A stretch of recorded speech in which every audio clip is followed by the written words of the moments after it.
बच्चों, आज मैं कक्षा 4 से पाठ 5 से कहानी पढ़ाने जा रही हूँ।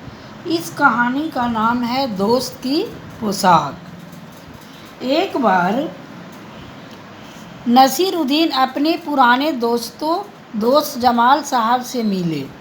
अपने पुराने दोस्त से मिलकर वे बड़े खुश हुए। कुछ देर गपशप करने के बाद उन्होंने कहा, चलो दोस्त मोहल्ले में घूम आए।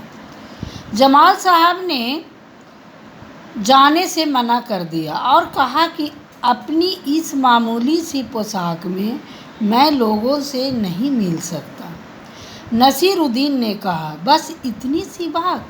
नसीरुद्दीन तुरंत उनके लिए अपनी एक भड़कीली अचकन निकाल कर लाए और कहा, इसे पहन लो, इसमें तुम खूब अच्छे लगोगे, सब देखते ही रह जाएंगे।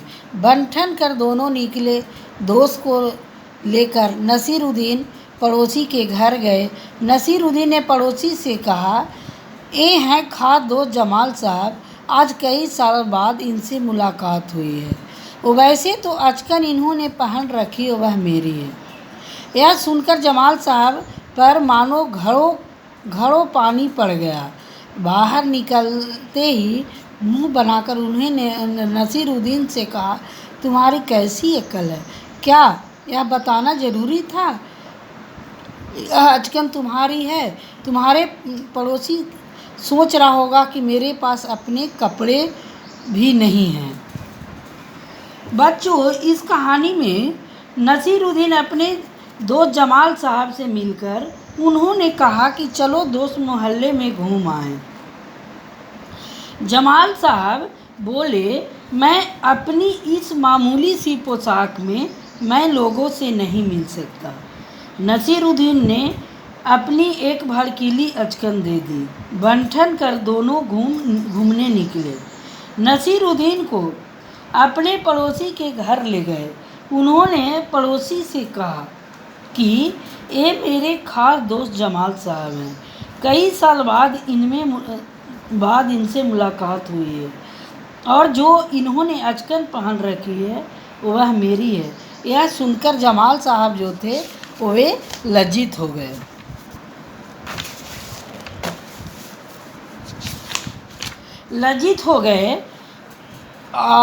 नसीरुद्दीन ने माफ़ी मांगते हुए, गलती हो गई, अब ऐसा नहीं कहूँगा। अब नसीरुद्दीन हुसैन साहब से मिलने गए।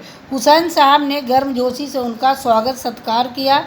जमाल साहब के बारे में नसीरुद्दीन ने कहा, जमाल साहब मेरे पुराने दोस्त हैं। और जमाल साहब फिर नाराज़ हो गए। बाहर आकर बोले, झूठ बोलने किसने कहा था तुमसे? क्यों? नसीरुद्दीन ने कहा, तुमने जैसा चाहा मैंने वैसा ही कहा। पोशाक की बात कहे बिना काम नहीं चलता, इसके बारे में न कहना ही अच्छा है, जमाल साहब ने समझाया। जमाल साहब को लेकर नसीरुद्दीन आगे बढ़े। तभी एक अन्य पड़ोसी मिल गए। नसीरुद्दीन ने जमाल साहब का परिचय इनसे करवाया। मैं आपका परिचय अपने पुराने दोस्त से करवा दूं? यह मैं जमाल साहब, और इन्होंने जो अचकन पहन रखी है उसके बारे में मैं चुप ही रहूं तो अच्छा है कि यह बताना जरूर। अब जमाल साहब ने कहे, क्या यह बताना ज़रूरी था कि यह अचकन तुम्हारी है? तुम्हारे पड़ोसी क्या सोच रहा होगा कि मेरे पास एक अच्छी पोशाक नहीं है, मेरे पास एक अच्छी अचकन नहीं है। नसीरुद्दीन ने माफ़ी मांगी और उन्होंने हुसैन साहब से मिलवाने ले गए। हुसैन साहब ने उसका स्वागत किया। जमाल साहब के बारे में पूछा। नसीरुद्दीन ने कहा, जमाल साहब मेरे पुराने दोस्त हैं और इन्होंने जो अचकन पहन रखी है वह इनकी अपनी है। जमाल साहब फिर नाराज़ हो गए और बोले कि तुम्हें झूठ बोलने को किसने कहा? पोशाक के बारे में कुछ न कहना ही अच्छा है। नसीरुद्दीन के दोस्त के साथ आगे बढ़े। तभी एक अन्य पड़ोसी मिल गए। नसीरुद्दीन ने जमाल साहब का परिचय करवाते हुए कहा कि यह हैं जमाल साहब और इन्होंने जो अचकन पहनी है उसके बारे में मैं चुप ही रहूं तो अच्छा है।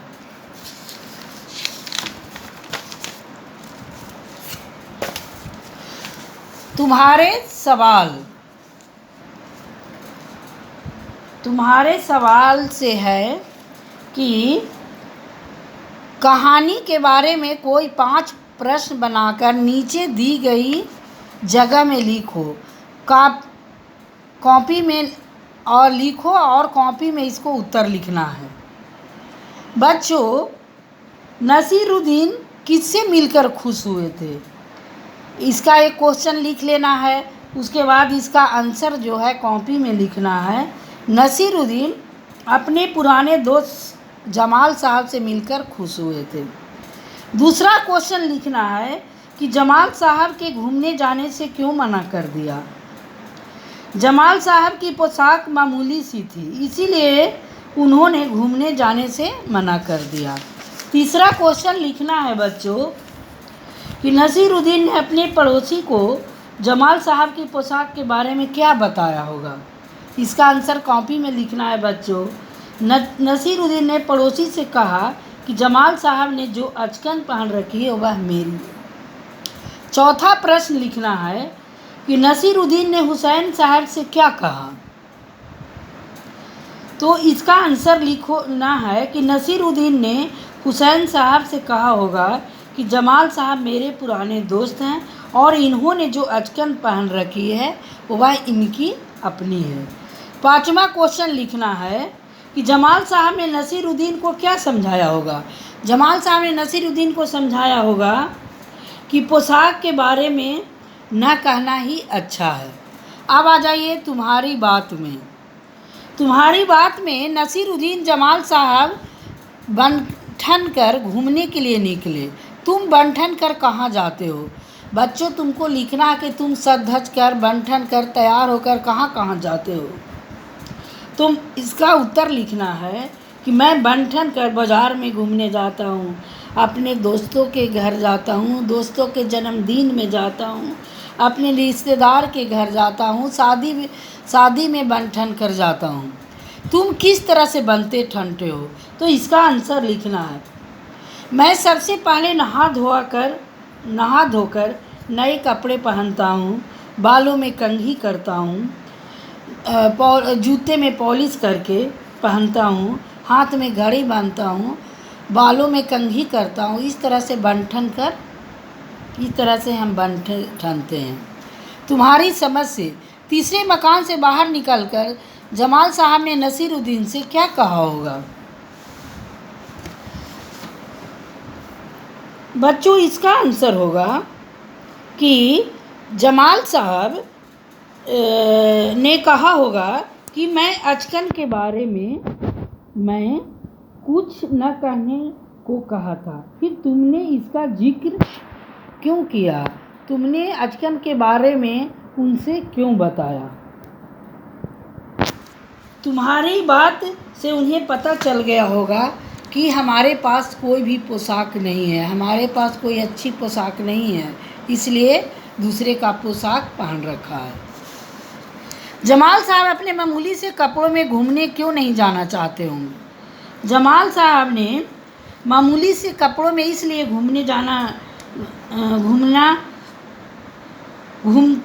मामूली से कपड़ों में घूमते तो लोग उनके बारे में सोचते कि क्या इनके पास अच्छे पोशाक नहीं है, वे इनकी इज्जत नहीं करते, इसलिए जमाल साहब ने मामूली से पोशाक में घूमना नहीं चाहते थे।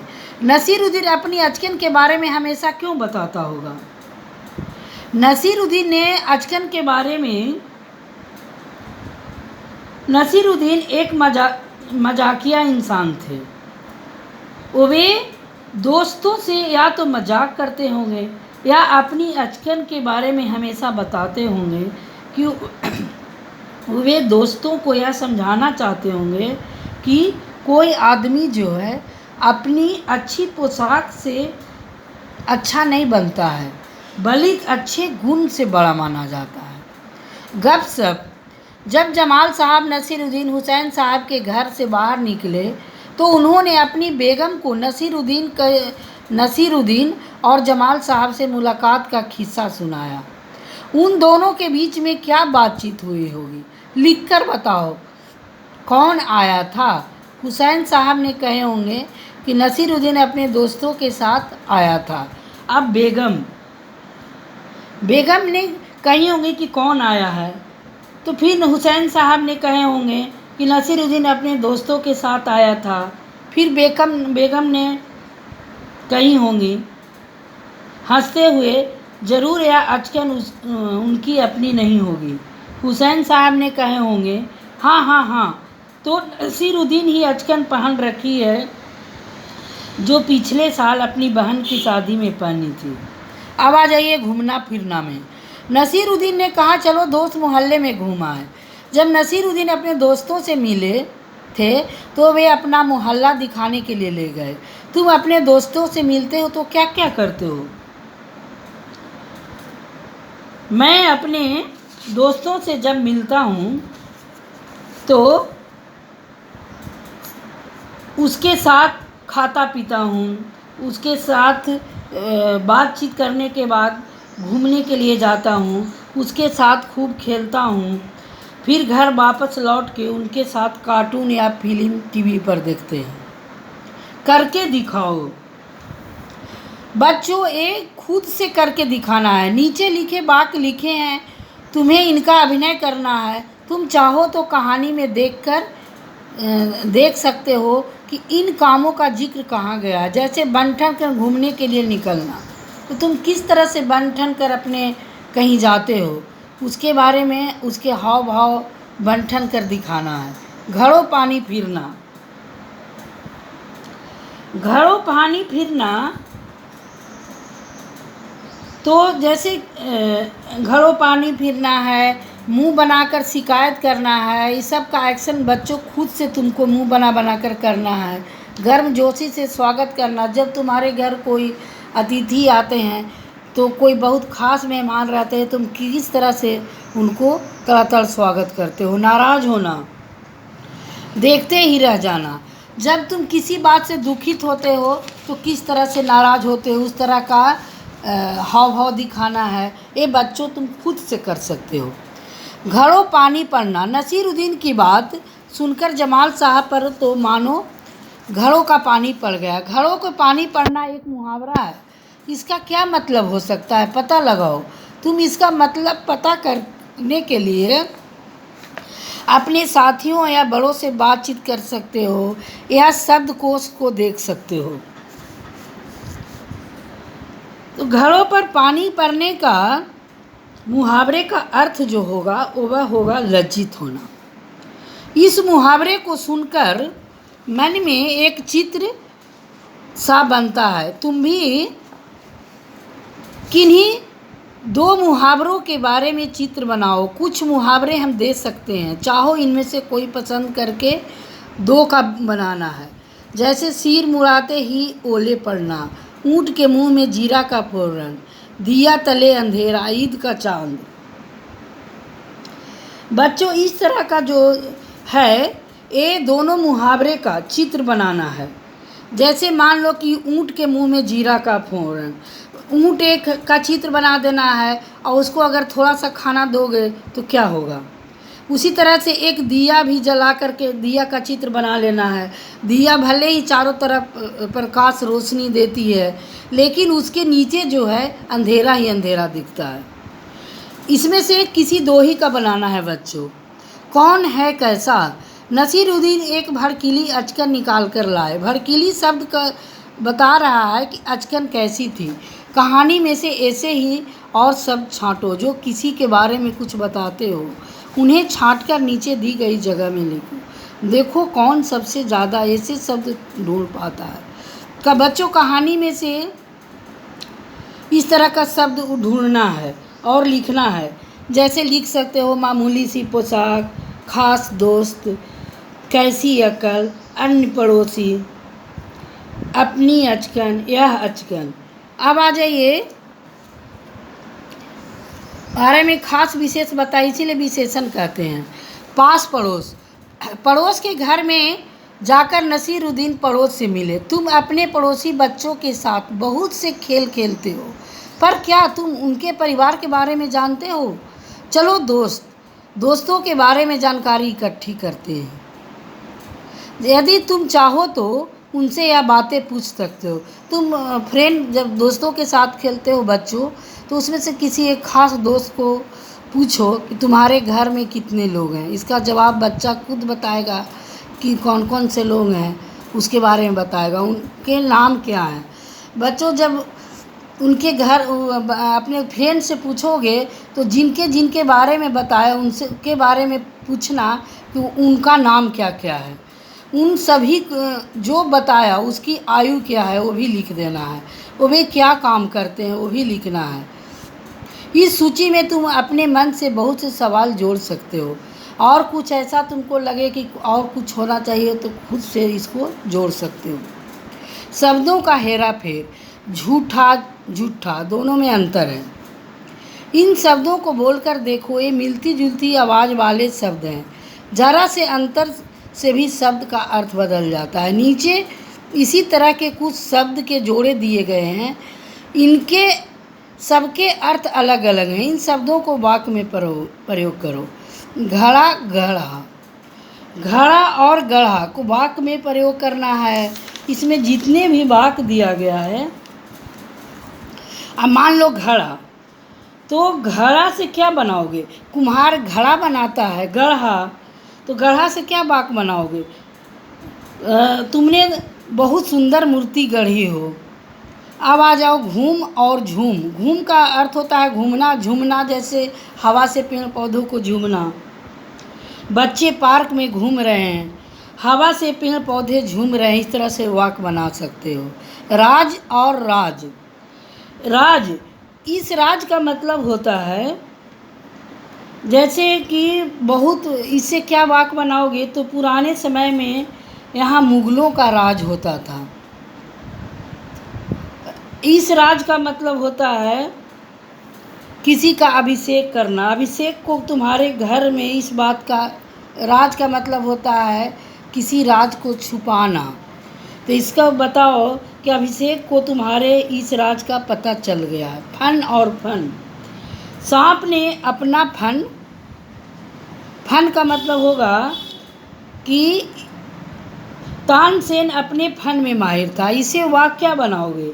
सांप ने अपना फन उठा लिया। सजा और सजा, एक सजा, दीपावली के दिन सारा शहर सजा रहता है। इसे ये भी वाक्य बना सकते हो, या खुद और अलग तरह से ही बना सकते हो। सजा, चोर को चोरी करने की ज़रूर सज़ा मिलनी चाहिए। खोल और खौल, खोल का मतलब किसी चीज़ को खोलना, खौल का मतलब कुछ चीज़ उबल रहे हैं। मम्मी ने दरवाज़ा खोल दी, दूध खौल रहा था। बच्चों, इस कहानी के पढ़ने के बाद सब्सक्राइब करें और शेयर करें, लाइक करें।